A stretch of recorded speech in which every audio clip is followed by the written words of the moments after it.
So, welcome to Dystopia Unmasked with Alex Carberry and myself, Meticulous Prime. And it's a pleasure for me today to be exploring with you a subject matter which I understand leads us to the contextual preconditions, if you will, spatial and material of the world that we inhabit and that we try to um, fashion, design politically.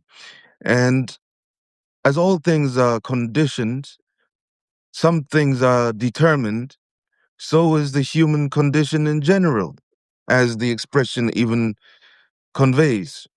And I understand because of the past weeks, you've been trying to point your audience to certain aspects, to systemic, to systemic preconditions of the situations unfolding in the world right now.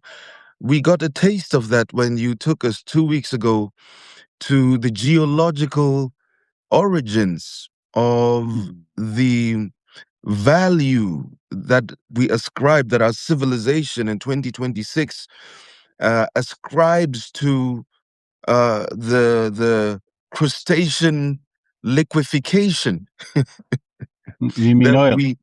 the oil Yeah. that we are so dependent on. We went all the way back to Pangaea. We looked at water systems, we looked at choke points in space, we looked at waterways, we looked at how these interlocked systems of transportation have become essential pathways for the maintenance, the logistical maintenance of the petro-modern age in which we find ourselves. Today, you want to take us through equally geological aspects of our modernity, which we touched on at the beginning of last year when you took us through hydropolitics aspects. I understand of what we're going to touch on today were discussed during the hydropolitics sessions of Dystopia Unmasked Studies. And I'll just stop here and ask you to share with us what are these preconditions that our lives are unfolding on and within which our lives are unfolding in these complex times? Well, I really wanted to explore that by exploring a region that would not normally be explored regionally within the world.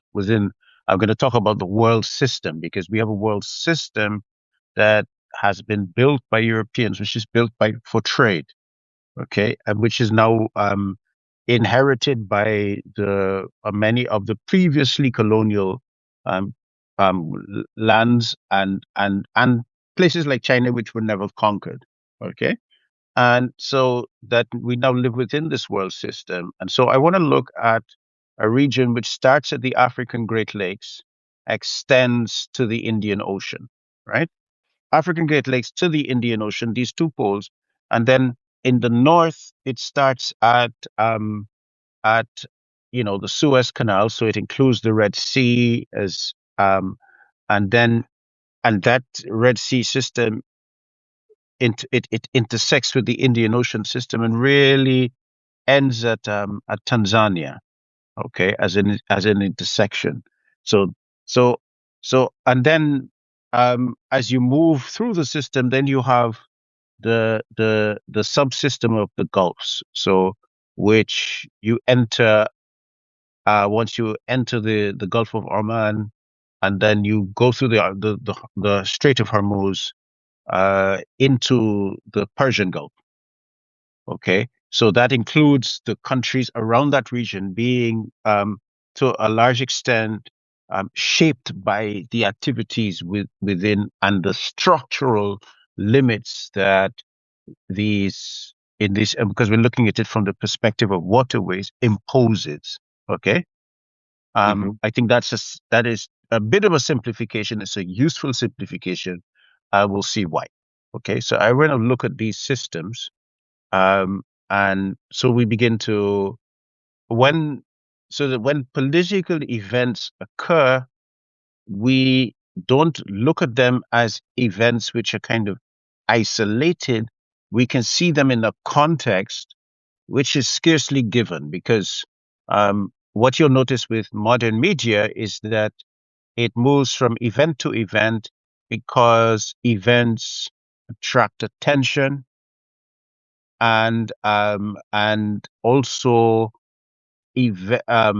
the media is shaped around our modern media has been shaped, I think, since the 19th century. So since the 1800s, it's really been shaped about the generation of moral panic. Okay, this is so terrible. The Epstein story is one of them, and I'm not saying that it's not significant, but I'm saying that this is part of the moral panic. This our media loves that. Okay, the problem is that it doesn't allow us to understand context and depth. And so, what I wanted to do was to provide some resources for the Dystopia Unmasked audience that where they could learn, we could share and discuss things within the context that they occur. Yes. Um, Thank you very much for this. So many things that I've jotted down already. And I understand that the topic really is the systems and their interconnectedness. And you mentioned how the Suez Canal ultimately, in a broadening of our vantage point, which is basically never done, also connects to Tanzania. If you follow the morphology of the waterways. Um, this reminds me of something. You know, it reminds me of the scholarly conversation about the Silk Road. And there's a sentence that comes to mind is that the Silk Road had very little to do with silk, and it had very little to do with roads. It had it was a trading route, but it had more to do with waterways. It had to do with the Mediterranean. It had to do with the Red Sea. It had to do with the coastal line along the eastern border of the African continent. It had to do with the Indian Ocean as well. But there is a tendency to focus on the land routes and routes. And this is what, listening to you, what I was reminded of. Oh, you can't hear me? Hello, hello? Hello, hello. My microphone is on. Now I cannot hear you. I cannot hear you. Let me see. So I wonder if our audience can hear us. I cannot hear you. No, I cannot hear you. Uh-oh. What is Alex is muted. It says Alex is muted, yes. But apparently both your microphone and your headphones can't hear us. Let me see. Test. No, test. Can the audience hear me? Am I audible? I cannot hear Alex. Ah, are you back? Okay, I can hear you now. Now you're back. Okay, yeah, Can the others hear my you too? headphone. I don't know. Can somebody confirm? Can you hear me? Okay, good. All right. Wonderful. Sorry. All right. So I was Hmm. basically giving it back to you that the approach that you're taking reminded me of this what is it? This remarkable sentence that I heard from a history professor who said the Silk Road had very little to do with silk and very little to do with roads. It had much more in terms of quantity of mass transported to do with the sea lanes and seaways that connected East Africa with India, for instance. Um, and I remember in that lecture, he pointed to the importance of Somalia at that time, um, which is hardly discussed today in those conversations because of the coastal importance it had. So perhaps what I can throw in here, uh, in going in the direction I understand you will be taking us, is that depending on how humans relate to these waterways, different positions on the land, on the emerging land masses, will acquire different roles and different prevalence in whatever our economic or political systems through history will prioritize. Well, one of the things is that if you understand the geography and often the geology Mm-hmm. of these of the zones of the world that you are looking at, the the politics pretty much explains itself. Okay. Um, and I give you because we'll look at the Red Sea. Let's start with the Red Sea. Okay. Um, the Red Sea was is historically separated from the Mediterranean. Okay, so the states and the Red Sea provides this basically a sea between, because what happens is that, okay, what happens is that the Arabian plate separates from the African plate. Okay, Mm-hmm. and the sea and so what is left of something called the Sea of Tethys, right?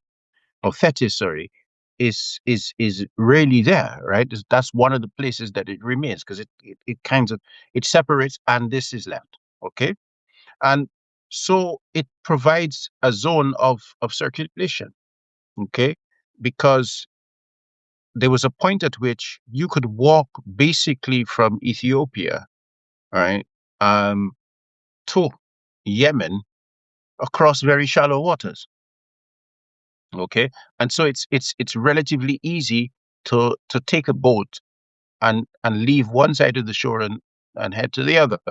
So this zone, but this zone was really um, shaped by Ethiopia as an ancient polity, right? Because it's in the mountains. It's got wide terrain. Um, it's got mountain bases, plains, jungle, of forests, etc. And so it was able to be fairly stable and fairly rich. And so they would reach out to try and control Yemen, right, and control that waterway. But remember that from the north there was no real connection, so that the states around were a bridge from which trade would occur between the Red Sea system and the Mediterranean. Okay. And the Red Sea system provided kind of the terminal node, the endpoint to what was an Indian Ocean system.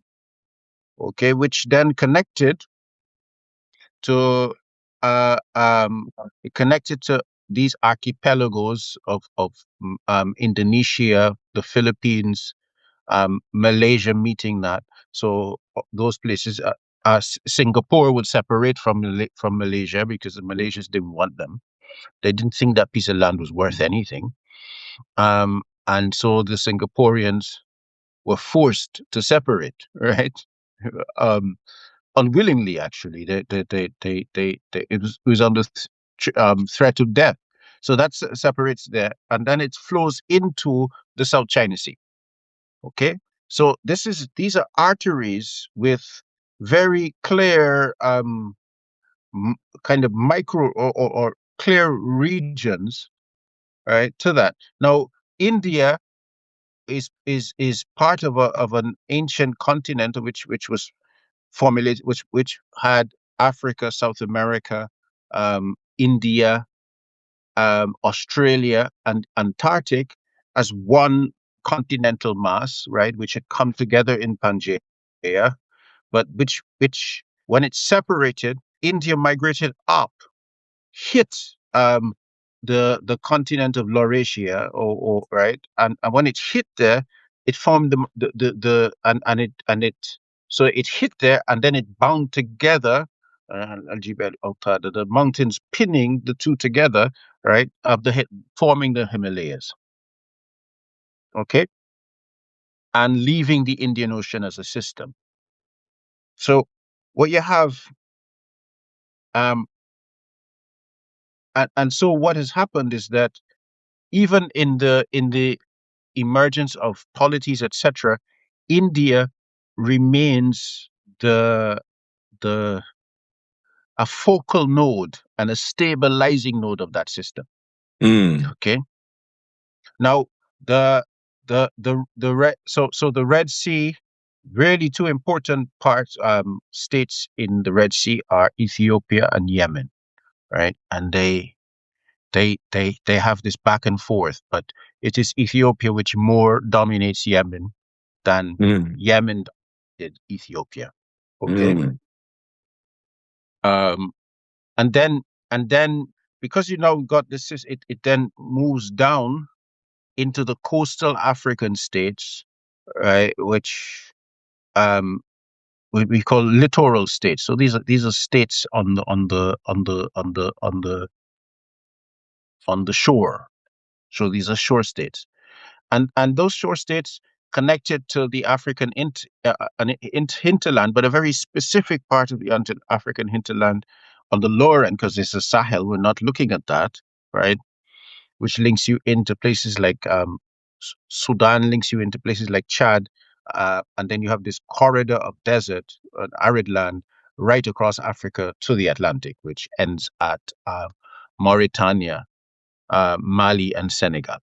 Okay, so you we're not talking about that. We're talking about the Great Lakes system. So Mm-hmm. you've got this Great Lakes system, which are 13 lakes, three major lakes, which are Lake Victoria, Lake Tanganyika, and Kivu, Lake Kivu. Okay, Lake And the Tanganyika is one of volcanic the deepest, systems there. yeah, and volcanic systems, because they are there as the as two plates of the African continent are splitting. So one is the Nubian plate and the Somali plate, and as Mm. they are splitting, right, there you get these volcanoes, uh, and then you get these deep reservoirs in which rainwater gathers, because there's this north-south rain system which Mm-hmm. is annual, which goes right. So you get really rich volcanic soil on really steep, yeah, mountain sides, um, with a lot of water, right? So they're rich. It's very difficult terrain. You get lots of micro terrains, right? So you get lots of variation, um, and unstable. Why? Because it's water rich, right? So the thing that less, so you get high density of populations, and and and you also get high density of conflict, because if you can't stabilize the part that you're on, then the next season you're hungry, right? So you start to have to go and raid those who've stabilized theirs, right?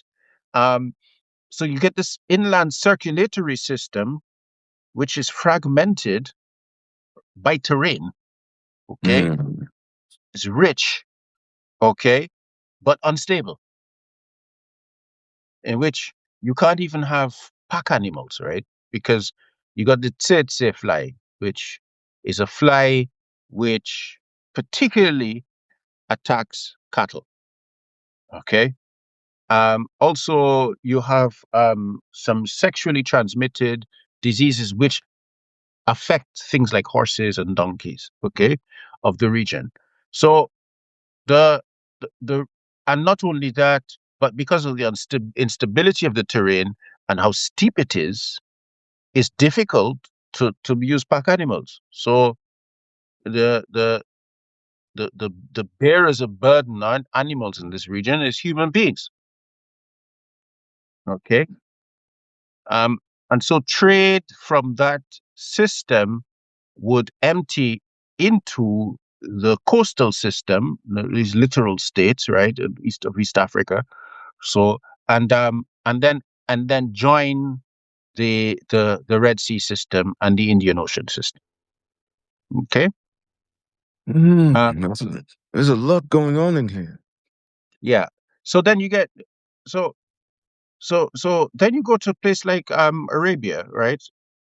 And that connection between Arabia and um and Iran, because what happens is that when the Arabian plate breaks away from Africa, it smashes up against the Iranian plate, because the Iranian plate was also moving, right? Because Iran was much, was further down in what in terms of location would have been in what we call the Indian Ocean, but in the Sea of Thetis. Okay. And so Iran and Turkey were pretty much next to each other, and they began to move up as the continent shifted. So when the Arabian plate hits, you get the Zagros Mountains, okay? Mm-hmm. And you get this waterway which comes in between. So it's fairly shallow because Thetis was shallow. Um, so you get a waterway which is difficult to navigate, um, which ends up with a choke point, Mm-hmm. which Hormuz was an island at the narrowest, or one of the narrowest points. And so the on the Persian side, there used to be a port city, and when the Mongols came in, they decided to move to the island of Hormuz. Mm-hmm. And then the Portuguese came and they conquered that later, and then they set up a fort there, and they changed the nature of that maritime system. Mm-hmm. But the whole thing is by this lock. So when in 2024 I was talking about the fact that I expected an issue at Hormuz, right? That there was going to be war based around Hormuz. I think it was October 2024. I said that. The I'm saying that, videos there. yeah, I'm saying that based upon the knowledge of how the terrain determines. Okay, Mm-hmm. and this in what's really interesting in this zone is that because you got this choke point, it's a high intensity zone. So what? So in the Persian Gulf's always acted politically like a pressure cooker. Okay, Mm-hmm. Mm-hmm. um, it things happen quickly and consequences take a long time to resolve. Okay, so what you have now are these systems, right? So you're moving from Red Sea, Indian Ocean. The Indian Ocean is quite open. So Red Sea is easy. And right now you have the entry of the Suez. The pharaohs, the pharaoh Nacho had built. He actually built a canal. So the Mm-hmm. Suez is not the first canal, which was rebuilt by the Persians under Cyrus. Okay. Um. Thank you, thank you. So people can see it. Okay. So people can see. You can see the? Could you point out the Great Lakes, please, with your Hold on. finger? It should be possible for me to even zoom in a Yeah. little bit. Yeah. Okay. So you can see the Great Lakes region, Mm-hmm. right? And then you can see their proximity to the exactly. Good. So there are 13 of these lakes. The highest one is in Ethiopia, right? Mm-hmm. Turkana, Lake Turkana. Okay. And then you get the East African coast. Okay. Let me see if I So can do something about that. so if you so that's Lake Victoria, right? Then you get Lake Kivu, then you have Tanganyika, right, which The- is there. Okay. So in the colonial period, it was basically the attempt on the East African side was the attempt to see if they could stabilize the routes for extraction from this region. Mm-hmm. Yeah, you're going too far over. Just come back. Good. Yeah. So then if you go up to the Red Sea. Hold on. It works. Okay. Excellent. Good. Hold on. What have I done? What have I done? Okay, it's working. Yeah. So you get to the Red Sea, you can see where Babel Mandeb is. Babel Mandeb is that narrow point there. Okay. Um. Yeah. Good. And then if you go over to the Arabian Sea, and then the Persian Gulf and Hormuz. So you can see where Hormuz is, right? Hormuz Oh, is that hold on. narrowing part. Hold on. Ah, I have to push the button. You Sorry. gotta push that way. Good. Yeah. There we go. Yeah. That's Hormuz right there. Right. That's the Strait of Hormuz is that narrow bit. Okay. And so once you get into this system, you got on the Iranian side, you got about 2,000 miles or 2,000 kilometers of of coastline with Mm, mountains on the side. Okay. I mean, just So look at all this fold here. yeah. Okay. Because Mm-hmm. Iran, it becomes this thing that Mm-hmm. smashes Mm-hmm. up onto this continent of Laurasia, and Mm-hmm. as it's separating, right? So it's Mm-hmm. so um if you look above, you see that other mass of water there. That's the Caspian Sea. That used to Mm-hmm. be the part of the Sea of Thetis, right? The Mm-hmm. Mm-hmm. Mediterranean was also part of the Sea of Thetis. The Mm-hmm. Black Sea is also part of the Sea of Thetis, right? Which is why it's so hydrocarbon rich. Mm-hmm. Okay. Mm-hmm. Mm-hmm. Good. So um I think I've got the turn. You want any questions or anything that anybody wants to ask or say? Let me see. There's nothing coming in. The last thing I see, the last note is a Okay. thanks by you. Yeah. But this is actually Yeah, quite I'll an stop to take important. some questions. You have any questions? Let's just have the world rotate as it's supposed to. Mm-hmm. What is this? Or we can come back to you because I think we're done. I mean, people have it in their heads. You keep the Okay. image up in your head. That don't distract with that. Yeah. So that's a fascinating recall or perspectival shift is to look at is to look at the interaction between emerging landmass,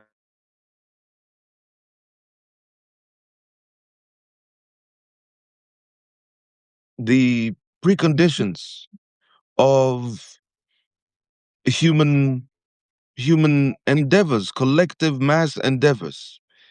Mm-hmm. Off air, we spoke of asabiya. Am I pronouncing it correctly? Mm-hmm. Mm-hmm. Asabiya, which is basically the founder, even the Western universities, the higher in quality your education is, the higher the probability that they will tell you that Ibn Khaldun is the founder of sociology. Um, is my experience, is my observation. And in Ibn Khaldun's system, the human patterns of civilization building and civilization maintenance and civilizational decline are extremely well mapped. And when you take us through these geological preconditions, this becomes a theater. This becomes a theater of the fate of collective endeavors, political endeavors, nomadic endeavors, settler endeavor. As you were speaking and centering water systems, what came to my mind was, Alex, the way you're speaking of human um, population and human dynamics of whether they become sedentary or whether they have to move or whether they do conflicts. I felt like we jumped over a minor detail. In order to be able to navigate these waters and to use these water systems and zones as circulatory systems, you need to become a maritime civilization. Yes, and so, but you can only become a maritime civilization because one of the reasons why I included Hmm. the Great Lakes is because here you have what is almost about what almost 20% of the world's fresh water in one of Hmm. it, but it's not a maritime civilization because the terrain does not lend itself to that, right? Maritimism is in it, but these lakes are like internal seas. Okay, and they provide what that terrain lends itself is to these nodal stabilizations of an unstable terrain, Mm-hmm. right? And with difficult with difficulty to of transport and navigation, at which these seas intensify, they speed up Mm-hmm. the time it takes to move goods from place to place. Okay, so along them you get this agglomeration of goods in trade. Okay, Mm-hmm. but not only agglomeration of goods in trade, but agglomeration of human beings. Okay, Mm-hmm. but none of it, it doesn't allow itself for large states. All right, so if you bring in organized people, it's really easy to slave, right? Because they because of the difference in terrains, etc., difference in languages, you're not facing unified opposition. Okay, and in order to move the goods, you need human beings to fetch. Okay, so and that's how you move goods in the region.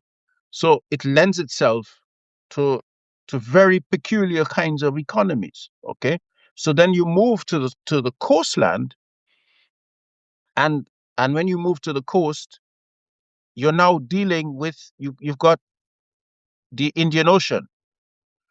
In the modern times, you've got an exit through the Suez, through Bab el Mandeb, the Suez, which is now perhaps yeah, because you got that, and then the next exit you have is at Malacca, the Malacca Straits. Mm-hmm. Okay, and those carry in modern times those carry the majority of trade. And then you have another node, which is the Cape of Good Hope. That's the other exit from the Indian Ocean system, which is around the bottom of Africa. That's your safety valve, right? So when Suez is pressured, people go around there. Okay. People. Which people? Because that's the thing that Africans usually forget. It's only a locus of passage rather than a locus of entry for trades and goods. Because this is the problem with the African continent. I just sort of mentioned that, is because the entire system of trade was designed to circumvent the continent rather than to send goods through the continent. Okay. Which, yeah. Basically, what happened is that Africa emerged as a zone to collect human material, often human material, some goods, right, for on the way to richer um, pickings. Okay, well, now we're talking about the European system, but you see, I'm trying to go deeper than the European system, right? Because often what happens is that if you start there, you cannot understand the circulatory systems because these pre-exist that. Mm-hmm. Okay, so what you have are the Indian Ocean states were wealthy because they were trading states. Okay, and but not only that, but they were states at which what came from the interior met what was coming across the Indian Ocean, Yes. right, from as far as China. And So you even get a lot of Rome. crafts. You get yes, because Rome now connects to the Red Sea system. Okay, Yes. because the Roman Empire included Sudan. Okay, its most southern point was Sudan. Mm-hmm. So you've got this so you got this natural circulatory system, and what happens during the colonial period is the attempt to bind it into the world system in a way that made sense for the emerging system. And what we're seeing, one second, and what we're seeing right now is the attempt to maintain a world system that is still dominated by those who originally built it, and it's no mm, longer possible, right? mm, So mm, this is why mm, I say that this is a point at which a natural point of conflict, because it can no longer be centered by those who built the system, and in the emergence of what is coming, in particular in places like Africa, they're going, well, we don't want to play this role anymore. mm, Okay, and and so conflict is at this point, at this phase, conflict is inherent to the system, right? Conflict and warfare are inherent to the system. hmm. But there is a third possibility: migration. But So, migration is that, if you think about it, mm, migration is implied within that framing. definitely. Then I have to rephrase. I'm not seeking to contradict those two observations. I'm trying to find, I remember reading anthropological literature about, in the context of the claim by the Boers in South Africa that the land was uninhabited.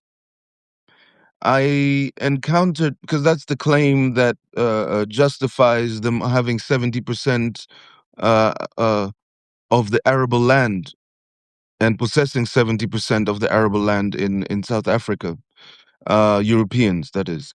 And that claim, when I was looking into that, I encountered the scholarly discussion about how that claim even came about. And then in anthropology, they found that the populations living further in the hinterland in South Africa had developed and adapted to climatic impacts and climatic changes as well. So they would migrate as a nomadic part of their Okay. existence in But we're talking about something that's not actually part of the system that we're referring to, right? it's further south. But what I then found was that the claim made in the book that I remember reading back then, I can see the cover, but I can't come up with the author. Um, the claim made in that book was that in the entire sub-Saharan system, it's an anthropologist speaking, uh, a great number of populations had an annual migrant pattern. I don't know whether the word Okay. transhumance exists in English the same way it exists Hmm. in French, but it's the migratory adaptation of fauna to climatic impacts on the environment. So let's say if there's aridity coming and it's seasonal, uh, packs of animals will migrate to the north, east, west, or south, where they, for whatever reason, know pastures to be greener, quite literal. And that anthropologist was pointing out how many African civilizations had adapted to be mobile in that same way. Okay. What is Um. something that when the white people came, they didn't understand?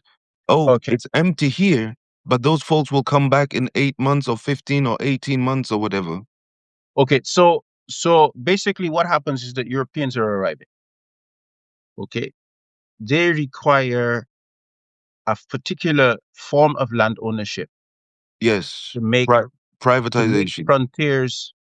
They need a particular kind of land ownership to make frontiers legible to capital, Exactly. right? And and you're dealing with economies which and civilizations which are operating at a very different logic. First of Mm, all, in these civilizations, you cannot privately own land, right? mm, Because because land is a trust that you hold, that you inherited from your ancestors, Your ancestors are generally in the ground, so they are part owners. You are here as the custodians, so you are part owners. And those who are coming are going to inherit it, so they are also part owners. So you cannot make the decision Mm. to sell the land privately, because you're you're going to be dispossessing people who cannot negotiate and who you are the the custodian on behalf Custodian. of. So you are Mm. breaking you are breaking a number of sacred trusts. Yes. Okay. Mm-hmm.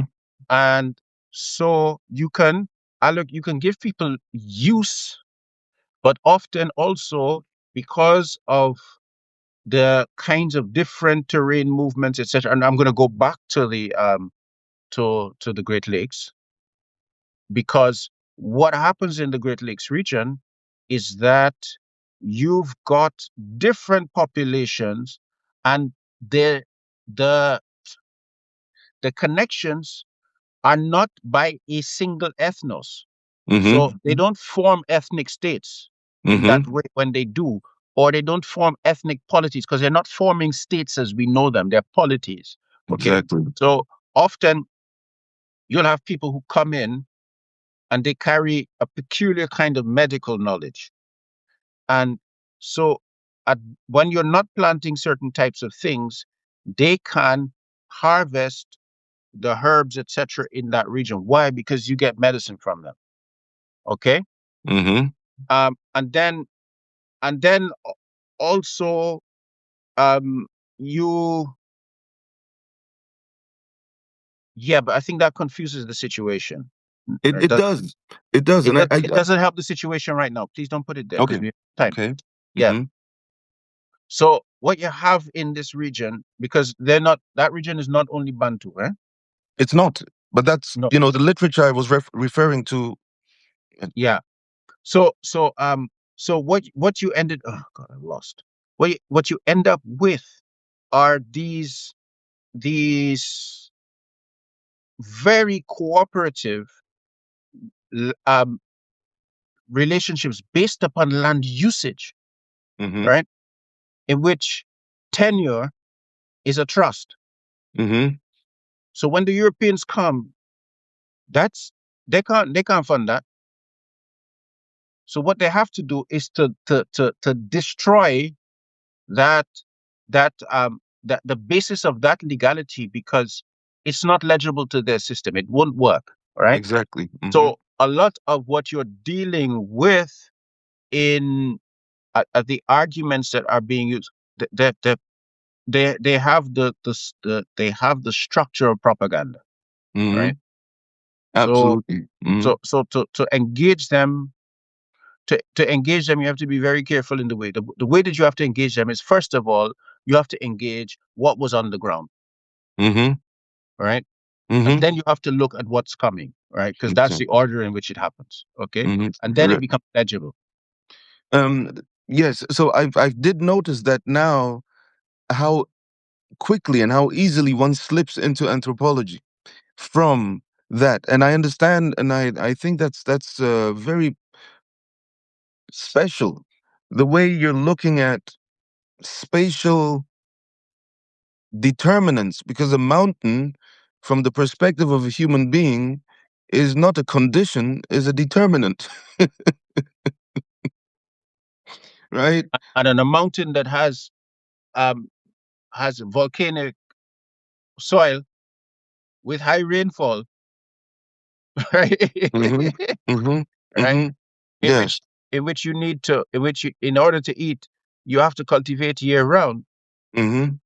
Right? That requires perpetual stabilization labor. And as Mm-hmm. a result of that, what happens is that, um, because if you fail to stabilize, Mm-hmm. you basically lose the ground that you need to survive. Yes. Right? So basically, it it doesn't result in large states, but it results in very cooperative polities, Mm-hmm. Mm-hmm. small cooperative polities, right?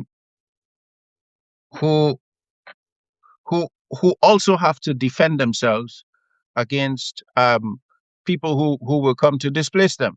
Yes.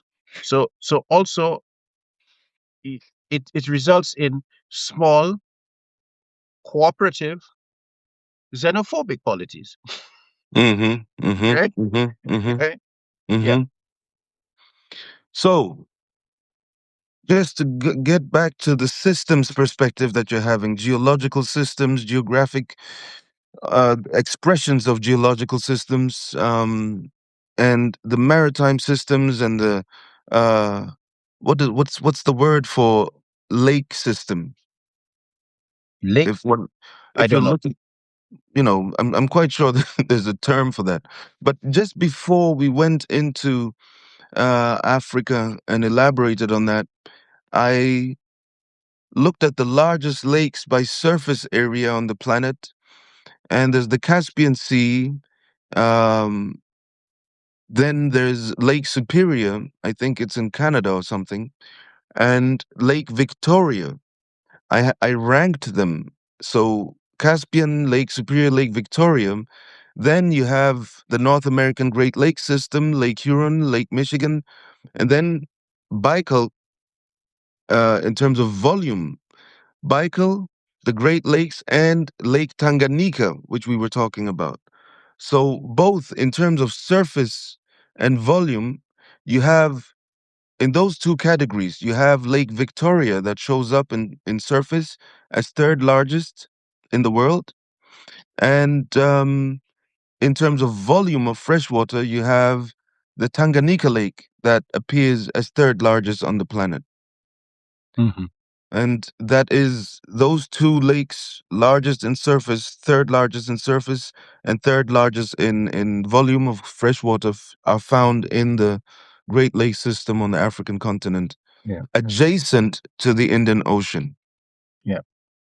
Yeah. So basically, you can see that you have a system that can give you small amounts of particular goods, right? And they come out to the coast. And the tension you're going to get is that once you start trading, you want more, Mm-hmm. right?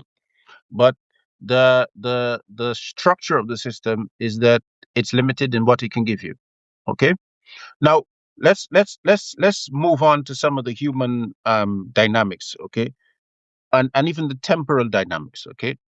So one of the things you get is that you get these trading networks which stretch across the system. Okay. Now, often Mm-hmm. the Yes. often the Persian and Indian Gulf, sorry, Persian and Omani Gulf systems operated as a subsystem of the Indian Ocean system. Okay. Mm-hmm. Mm-hmm. And so at one point they actually used the rupee. Okay, after Indian independence, they used the rupee in the region. Okay, no, it's pre-India. So the point here is that the point here is that circulatory systems impose what they impose, so that you find that across the Indian Ocean system, one of the things you got is that throughout it, stretching all the way down on the East African coast, are Yemeni networks. Okay, and Mm-hmm. going all the way up to the archipelagic system in at the Strait of Malacca, Mm-hmm. you get these Yemeni networks. Okay, Yes. Mm-hmm.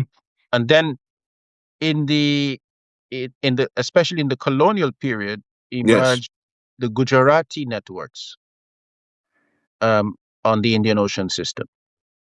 Okay, and those are from Gujarat, so where the port of Bombay, the present port of Mumbai is, right? Mm-hmm. So you got them. Then you have then you also have some of the other Arab traders like the Armanis, etc. Okay. Um, and then in the late period, they colonize. In the late colonial period, they colonize places like along the African coast because they're now linking into this they're now linking into the world system, trading Nice. in spices, and so they Nice. they Alles basically essen. they try and repeat the plantation logic of the Caribbean and the Americas, right? In that region, in that sub region. Yeah. I don't know. I can hear you well. I don't have a problem. Okay, but please keep going. I'm listening. Yeah. So what you end up across it is you get these networks, right, which are often ethnic networks and family networks, which allow trade to occur. Okay. Mm-hmm. Now Mm-hmm. what we're seeing moving into the system are the Chinese as a state backed, so almost as an imperial circulatory um, movement, establishing ports, building infrastructure, and trying to stabilize the system for extraction, Mm-hmm. Mm-hmm. Mm-hmm. right? But with a very different lot, but also recognizing that if you're going to stabilize the system, you also have to stabilize the populations. So the Chinese understand that, the Europeans didn't, right? They came in and uh, the problem is that because of the kinds of racial theories that they had, they the form of their government was, one second, their racial theories there was one, bureaucratic and separate. So the anxiety for them is that they are replaceable. So the Chinese, right, because they're a veneer, they've established a grammar, but they're not fixed in the region because they're not blood, right? Now the Chinese are coming in, and the Chinese don't really integrate in that way, but Mm-hmm. they recognize that you have to stabilize populations, Mm-hmm. and that's not part of the European grammar. Mm-hmm. Okay, Mm-hmm. so basically they're facing another type of imperial system to which they recognize that they're ill-suited to compete. So it becomes a zone of anxiety, Mm-hmm. right? and and and even if they wanted to change it, then they if they wanted to change the way that they interact, then they actually have to change their identities, and that if you're looking at human infrastructure and the way it comes, that's the most difficult to change. Okay, I want to step because you had some things you wanted to say. Oh, so many things. Let me start with the most obvious one, which takes us to another terrain in terms of conversation and theme. But you said had the European grammar had a racial topos, was led by racial kind of ranking hierarchization, and I just wanted to say has. Okay, but I'm looking at its direct colonial period. Oh yes, yes, yes, absolutely. Yeah, And I just, yeah. So I, yeah, I yeah, just felt compelled to point out that if we look at who's in the White House right now and how their discourse is shaped, it's a very much continue. It very much harkens back to that of philosophy yeah, and actualizes it into today, yes. to the point where they're talking about eradicating civilization again in 2026, which is atavistic to the max if you want to criticize it, or if you just want to recognize it, which is very much the style of the house. Well, part of how the European system really um, stabilized itself Hmm. was holding that it was the doorway to a heaven on earth, Hmm. right? If you look at it in terms of its theological foundations, We're in so that China now. Hmm. Hmm. no, Hmm. we're in Europe, right? Oh, because the Chinese have the relation to. Tangier, but Tangier is different, right? That's a different thing. Hmm. So the Europeans hold that they they bring heaven on earth, right? Hmm. So they bring you development, they bring you progress, okay? And without them, you're going to go back to the Stone Age. So they always threaten you to return you to the Stone Age. Okay, and but again, what is It interesting, does. it is the, in terms of psychopolitics, is how the psychic infrastructure determines the way that you're going to, it's so that race, um so that a lot of the anxiety of that period was to give race theories a biological basis, right, from which it could take root. No, so now what you're seeing is an attempt to revive some of that in the hope of stabilizing the world system so that they can remain central. And I always making this statement that that about a civilization is destroyed on the type on the topology Topology. of its sins, because Topography, you used to say. topography, Topography. yeah, yeah. uh, because what you're dealing with here is that the system ha- has has a particular topology, and that topology limits it. Okay, and so it's finding now that it wishes to continue, Mm. but if they remain with that topology, then it is limited. So the only way you're going to deal with that is you eventually you have to turn to violence. There's no other way, right? In the hope of holding back the inevitable. I'm letting it sink in because your I'm looking for a word here. Your track record as a civilization, your track record is then what has to bear witness for you historically in terms of whether or not your civilization has a track record of adapting to new circumstances or to apodictically foisting your worldview onto spaces you encounter and that you meet.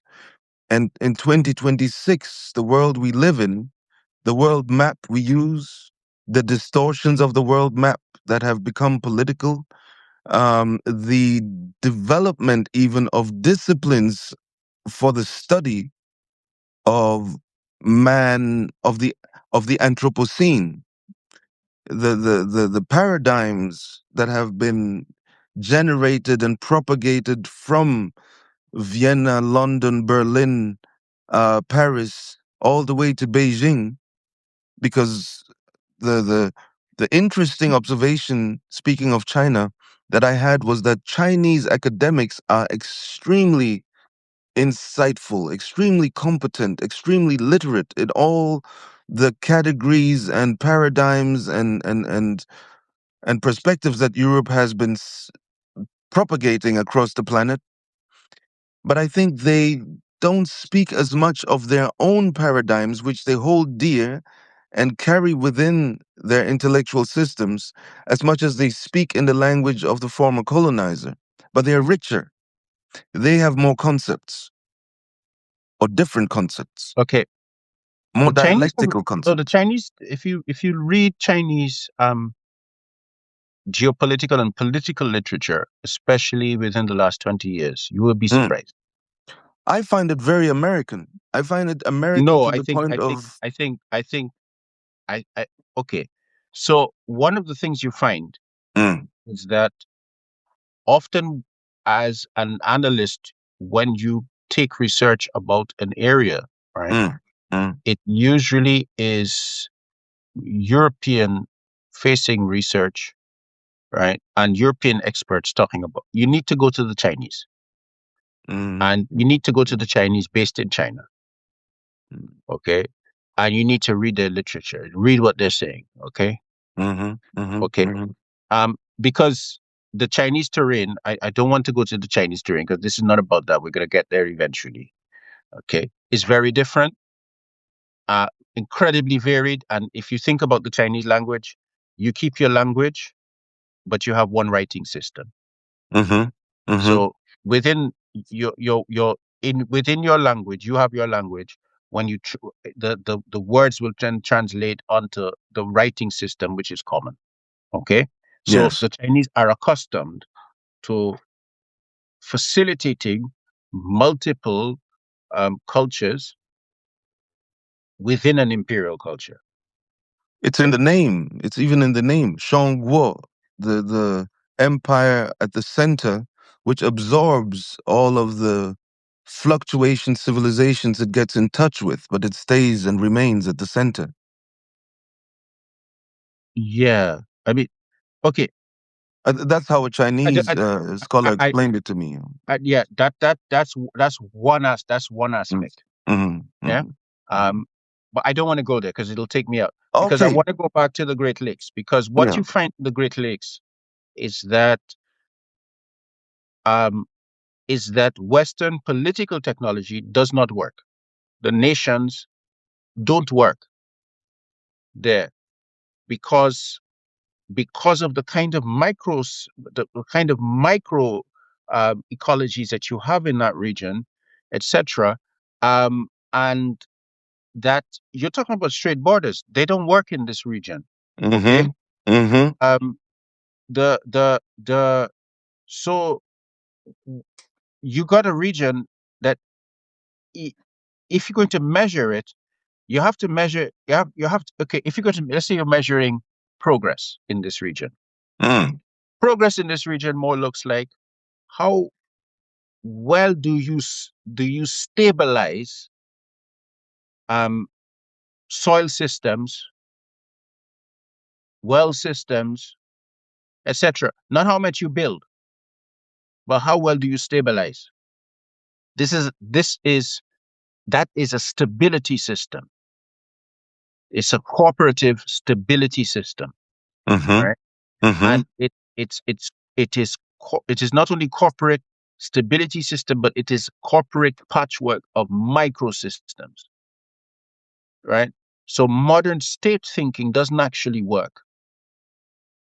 So and then we blame the inability of it to work on the people. Let me just ask you again because a few minutes ago, and I wasn't taking notes. You see, I'm always Hmm. taking notes here. But when you mentioned how the terrain impossibilizes, makes impossible to create polities, large state nations or nation state ethno states. I missed it and I couldn't take notes. Could you just repeat that again? Why is that so? Why is it? Well, Why do you say this if that?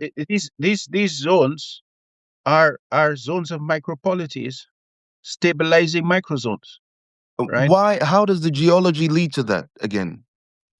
Because it's you got this rift opening up, right? Okay. Mm-hmm. It brings a lot of volcanic rock, volcanic eruptions, etc. So what you Mm, have is a thin layer of volcanic soil okay. on steep mountainsides, Mm-hmm. right, with water systems in it. So and a lot of rainfall. Very rich soil, but it's a risky place to be Yeah, so you got to terrace that and maintain that, right? until the So how next do you? eruption. Yeah, until the next set of rainfall, and Or the that. Yeah. rainfall comes twice a year. Mm-hmm. Mm-hmm. Mm-hmm. Okay, so if you don't stabilize that, you're in trouble, right? Then you also have to maintain the fertility of that soil, Mm-hmm. right?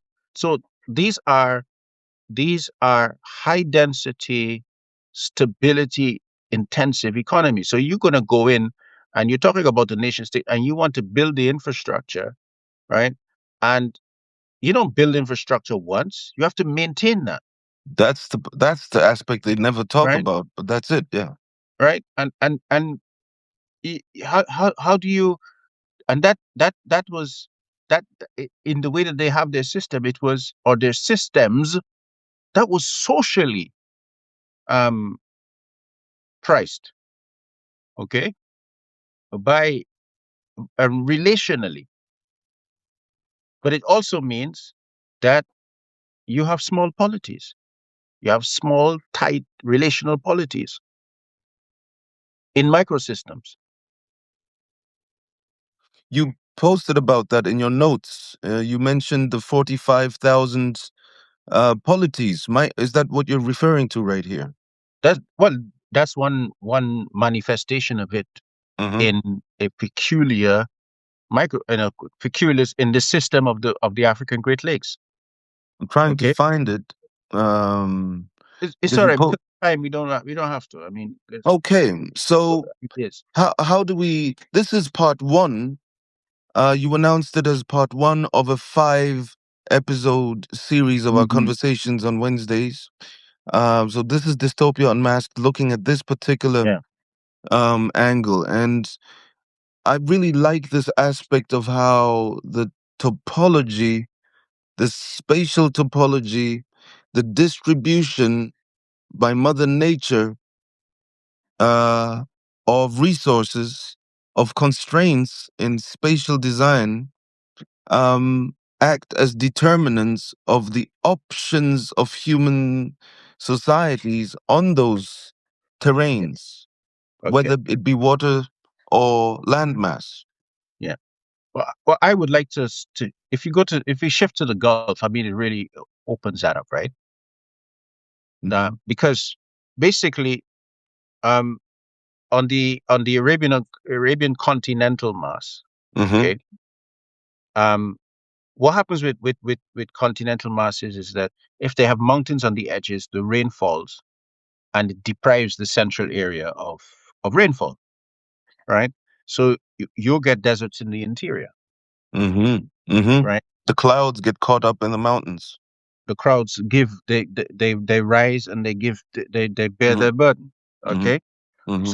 so what you get in the Arabian Peninsula, in the lower part of the Arabian Peninsula, is that um is that it's dry. It Mm-hmm. doesn't support large populations. Okay, so then it has oil. So oil brings a an intense wealth. So now you can stabilize populations, but you Mm-hmm. can't grow food there. You can't do this. If you want to do that, you've got to maintain. You have to maintain high cost systems. Okay.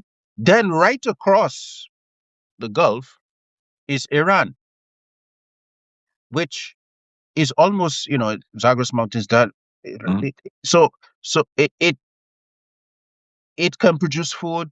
It can support intense populations. Iran is like 90 million people, right? So what you're going to have naturally is an anxiety about those people coming in and dominating your polities, right? It's Instant. structurally determined. So people go, "Oh, they're Muslim. Why they not? Why they can't?" No, it's structured. Look at the structural determination.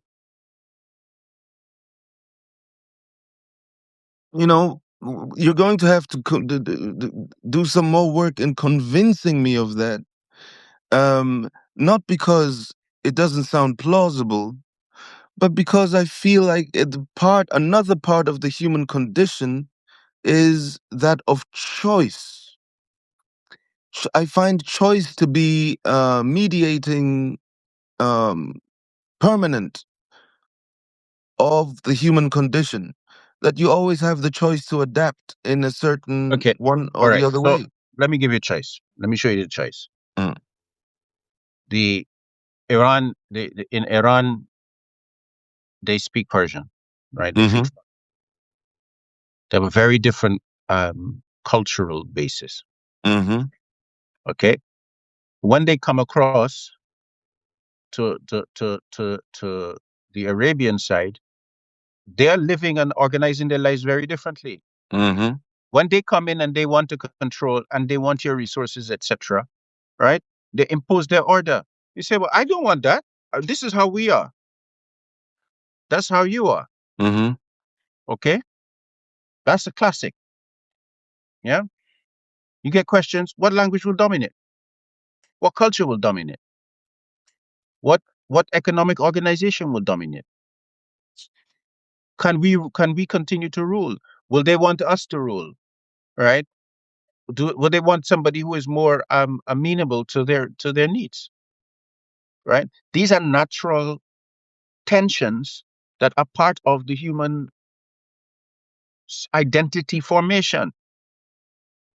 So to expect them, so to say that people have choice against these constant pressures is to not actually appreciate what the human being is. How then do you explain the integrative s- strength or the USP? One of the USPs of the Ottoman Empire was the word has just escaped me. But the Ottoman Empire is known for its millet. The millet, we spoke about that 2 years ago with more intensity. But the Ottoman Empire's millet system, um, Yeah, but how that would didn't you work this end. come again? That, Pardon me. that didn't work on that end. That was where not that That's end.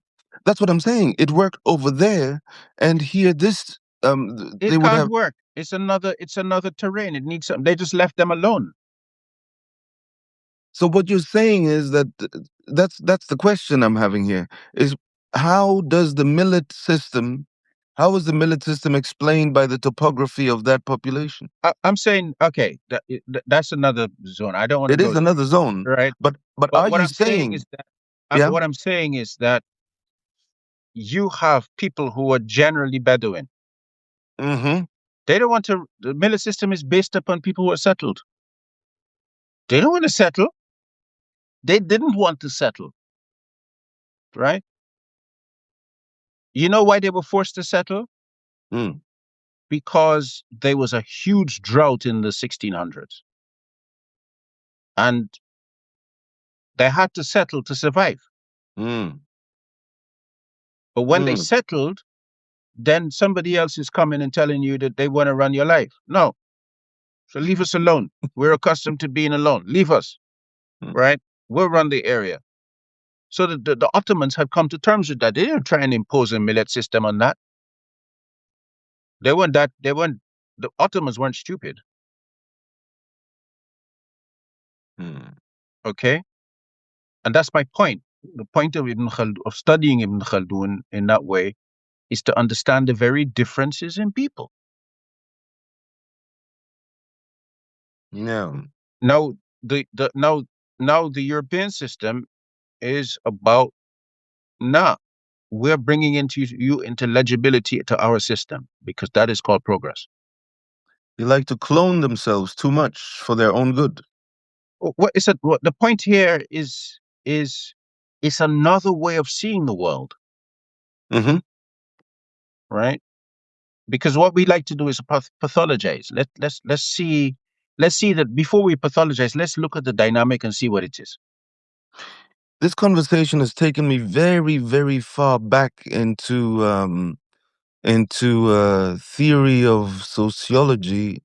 Um, and I remember that paradigmatically, the one of the outlines that I had, as in physics, they say it's about space and time and space time as Mhm, the foundations of our dimension.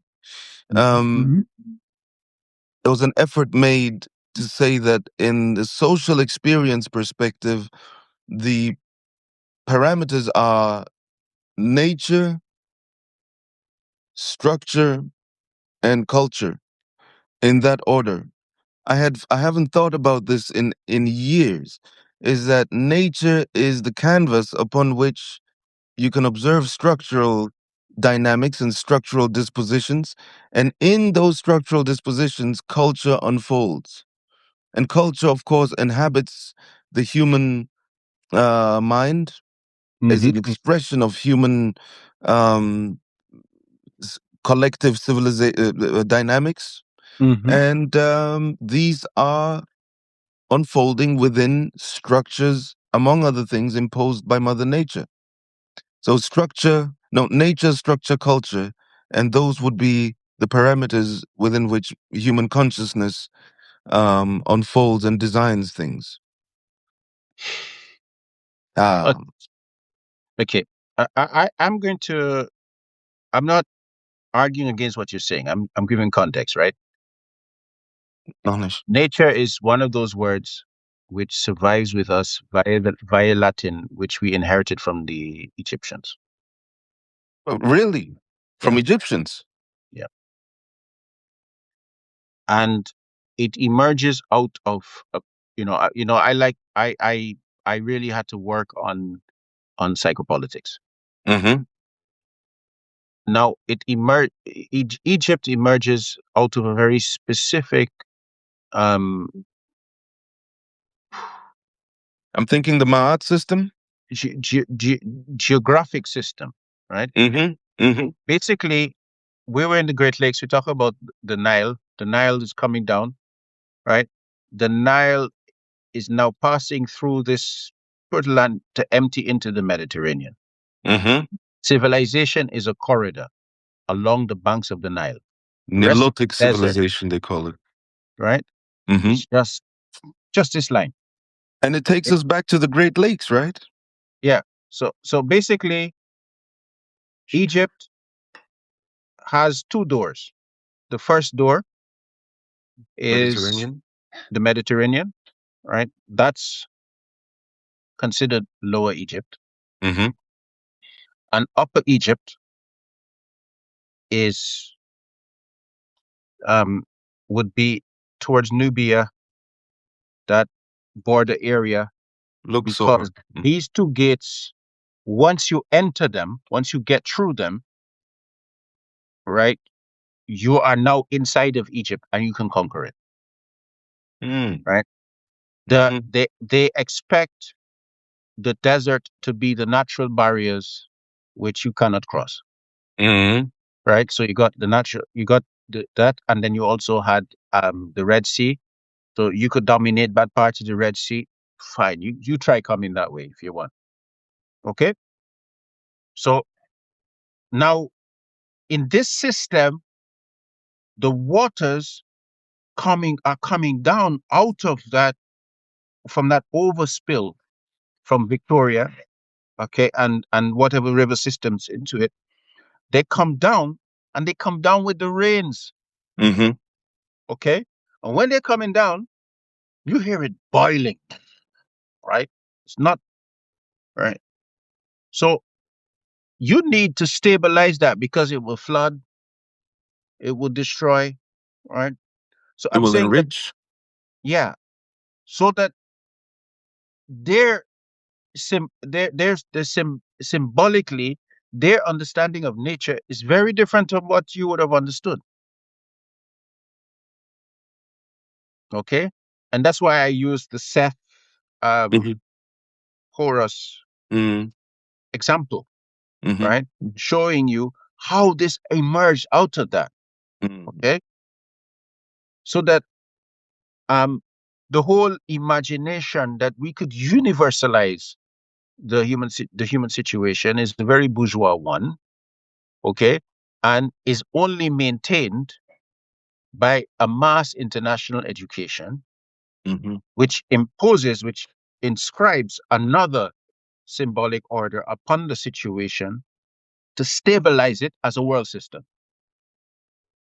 But that requires stabilization labor.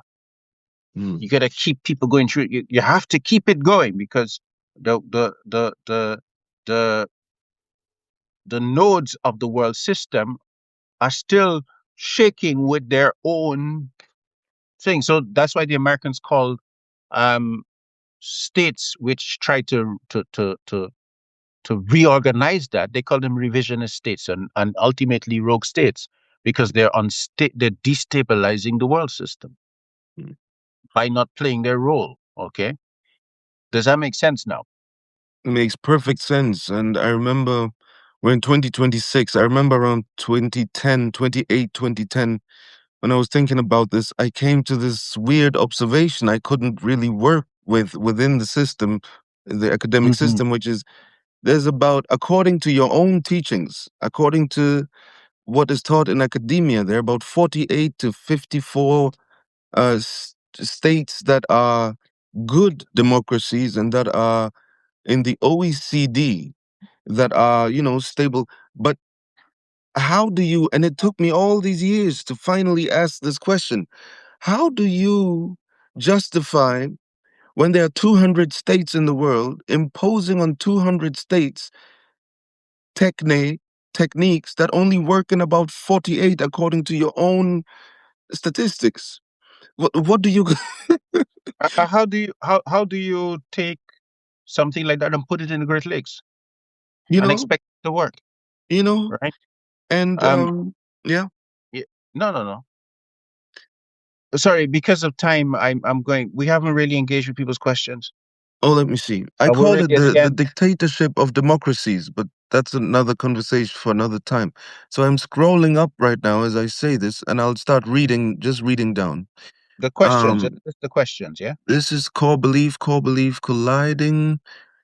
Well, there's a longer comment by Yusuf. Should I read that, or Well, yeah. If it brings a question out and gives let me context. see? At the physical level, between borders, there is a line that separates between the sovereignty of two nations, and the stepping over a line encroaches upon another sovereignty. Crossing a border without permission brings forth anxiety. That's why it is the most heavily guarded area of any nation. Anxieties through borders. No, we're talking about modern polities, Mm-hmm. okay? Because um, in in traditional polities, Mm-hmm. people moving through space was normal. Okay, Mm-hmm. you didn't need to be policed at the borders. Okay, you entered a place that what happened is socially they're like, who are you? Mm-hmm. You Mm-hmm. come in, you needed to make known why you were there, what you were there for, what you wanted.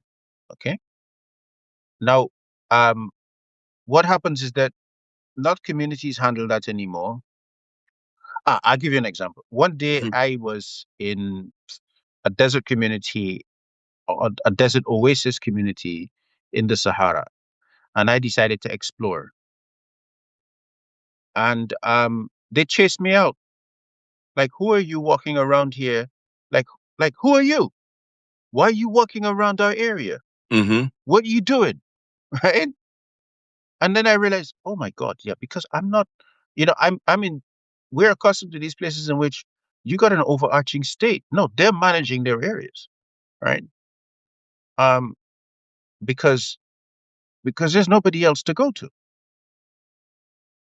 Yeah, and so I think that what we have to make sure we do is to not universalize the experience that we have and attempt to see what's going on. There was one there was one there was one diplomat and he was traveling in Sweden, I think it was. And he started seeing house numbers and he thought it was house numbers? What are you numbering people and you're taxing them like What's the purpose? what right does a sovereign have to do that? Right? Now in our time, that's those things have been stabilized, right?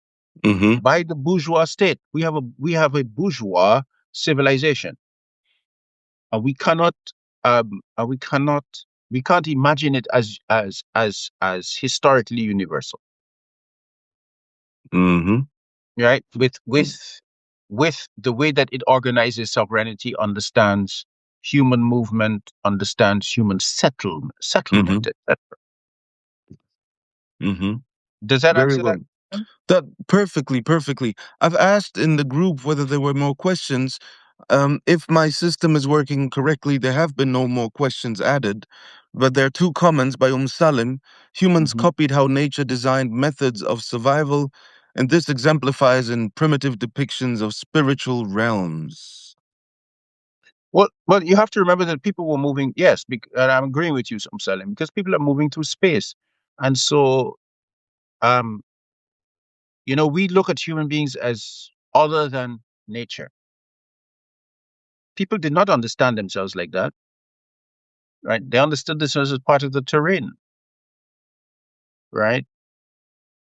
In some languages, especially on in the Americas, the um, you don't have, like we talk about the languages. Not languages are often not organized around. Like you got a plant species. No, you don't have plant species. You don't have animal species, right? You got totemic associations, so Mm-hmm. that in the linguistic terms, um, the the like the puma, I'll be related to the big cats, Mm-hmm. right? And also related to certain types of stones, or right? Also related to certain types of trees or plants, right? So that in their taxonomy, it's a very different taxonomy, Fulfilling a completely right? different function. Yeah. Yeah, and as a Creole, you have to move between those taxonomies, Mm-hmm. okay? Because so because if you're going to go and access those knowledge systems, I was going to call them wisdom systems. I'm going to call them knowledge systems, right? If you're going to access those knowledge systems and and force um, this kind of technocratic bureaucratic system upon it, you cannot understand it except by translating all of the time. Mm-hmm. Okay, Mm-hmm. so so that in that way of looking at taxonomy, you cannot separate the spiritual from the material. Mm-hmm. Yeah, because you have particular spirits that will be related to those totemic forms, right? Mm-hmm. And totem in this sense is not, because people will go, oh, that's primitive. No, it's actually very it is a very sophisticated taxonomical system, Mm-hmm. Yeah. right? Mm-hmm. Which is based upon similarities that you cannot see within a Western technocratic system. You cannot see them. You literally cannot see them. Mm-hmm. Okay, Yes. like a mountain, you will be related to a mountain, right? There are mountains you are related to. Why? And you go to the mountain and you begin to learn things about yourself, because they're talking about particular kinds of correspondences that are not captured when you go and read a geography or physics book. Exactly. That's what's that signifier and signified? What is the substance semiotically associated with them? And that varies from civilization to civilization. Alex, Hmm. I is this where I thank you for your time? Yeah, I think we're done. I mean, it's an hour and a half. Yeah. I'd like to leave you with two terms that came to me when you mentioned Creole, and we were talking about water systems from choke points to currents. I Hmm. think maybe this is a good way to close. What do you call a fish that can live both in fresh sweet water and in saline water? I don't know. There are two words for that. One is Uraline, a Uraline fish, Euryahaline, Uraline species. And there's another word, Diadromos. It's a diadromos fish that can live both in saline and in sweet waters, and that would be the Creole among the fish, I assume. Okay, but I mean, having listened to it, how would you summarize this conversation? I think it's a great opener for the 4 sessions within the series, because you've announced it as a 5-part series. So we have 4 more weeks to go, thinking about world systems from the way systems work around and within us. because that's what I'm taking from this. Everybody's now looking at Hormuz and realizing suddenly. I was sipping on tea this morning, and I realized suddenly, what is this? This is, please don't come at me for how exotic that mix was. It's a mango, lemongrass, green tea mix. And I was looking at it, and I said to myself, "You won't be getting this if Trump continues with this, the blockade of the blockade. You won't be getting your lime, lemongrass, mango tea from some exotic place all over the other side of the landmass." So Hormuz has hopefully triggered people to remember, well, people living at the core of the imperial system like us. You're in London, I'm over here in Germany. Uh, you know, we have to start realizing the ubiquity of structural determinants of our world. But we're living in these meta constructs. This is state, there's government. I'm going to vote. I'm going to for elections next month.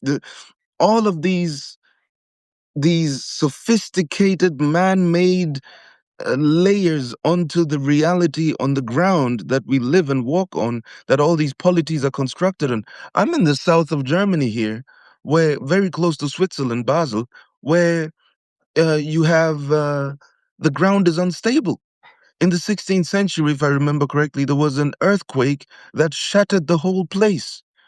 And around this area, they say it's not a question of whether it will happen again, but when. When? A- And there's an interesting aspect in this large systems perspective is that tectonic shifts and all of these things are cyclical. So they're saying that there's going to be another such earthquake that might destroy the entire region. Will leave nothing left. We're talking 6, 7 Richter scale things. But Hmm. humans have built on this fine crust, completely impervious to the reality of large time scale cycles and rhythms of the structure of geology and topography. Hmm. So I'm very grateful for this introduction of this subject into our Hormuz anxieties. Yes. Right, it's not just Hormuz. It's more than Hormuz. It's all around us. It's, this is the reality that we've plastered our human symbolic fantasies on. Well, and part of why I decided to step back is that what I was finding was that we are talking about these events as if they are the entire world, but you have to see the connections, right? And when you begin to see the connections, you can see that these things are pattern, and some of these clashes are inevitable, Mm-hmm. right? Mm-hmm. They are inevitable. Okay, Mm. the within the region which the British named the Middle East in the 1860, right, which the Americans popularized, which we now call West Asia, but we're talking about a continent that separated from the African continent, right? Mm-hmm. So maybe we should call it East Africa. I don't know, Mm-hmm. um, Mm-hmm. right? Mm-hmm. I just want to upset some people. Um, the the the point here is that the point here is that um, there are there are forces at work which are more determinant. They're more explanatory, and we can they allow us to predict what is going to happen. Yeah. Mm-hmm. Sorry, can you design a course in which you break down this thing I keep falling into, where I transpose or universalize as a way of interpretation? Okay. Well, well, Yusuf, um, the thing is that by continuing this conversation, the fact that you are seeing that tension yourself is precisely the point. Yeah. Um, okay. and in terms of a course, I think that's something I should do. I don't want to. I've been making a lot of promises which I don't keep, and they're the things I do. And so at some point, I would like to do. I'd like to do a course. Mm, Question of how I do it and so on is a question, but I don't know. Yeah, but yeah. I hope this was useful though, because I think yeah. I'm now 7 minutes over, and I've been really ill, so I need to really conserve my energy. Mm. And I'm grateful we had this session, and I think it's been very promising. We'll see more, and then Mm, we also have to look at how human beings, started managing these contextual conditions they met. mm, And then we built ships, and we had to build ships for blue water and ships for brown water, and then we built airplanes. And we had to build planes high that fly higher than mountains, and so these structures determine our how we apply ourselves. mhm, mhm, mhm. Mm. Okay. All right. Well, it's been a pleasure, and I hope Thank it's you. been useful. It's been very interesting for me because sharing this kind of makes me pull together things that Mm. Mm. I, I and this is the first time I've spoken about this openly in such a coherent way. So I thank you again for being along with me on the journey. Um, mm, And look at what you made me look up. You made me look up the Creole fish, Uralene fish, and the diadromos fish. that yeah yeah. It's been a thing that's I've been wondering about for the longest time. But Mhm, let me implore our audience to support this weekly conversation we have. We've had it for 2 years now, mhm, 3 years now, almost. Support us by restacking this with a comment, with a quote that maybe inspired you, or that you find useful, that you find instructive, or with a question that we'll then answer when we see the restack. yeah But please do restack so that visibility increases. And don't feel free during our sessions to invite people into our sessions of whom you know that the matters discussed here would be relevant to. Restack, comment, and invite friends and acquaintances to join us on Wednesdays when it's time for Dystopia Unmasked, where I get to quiz my good friend Alex on world systems and things of this nature. all right. Okay, guys, it's a pleasure, and thank you, guys. Thank you, Billy Bumbo, and yeah, I'm going to I'm going to make sure that I keep resting and don't come down like that again. All right, well, guys, it's a pleasure always, alhamdulillah, and goodbye and salams and lots of love, and inshallah, see you next week. Ma salama.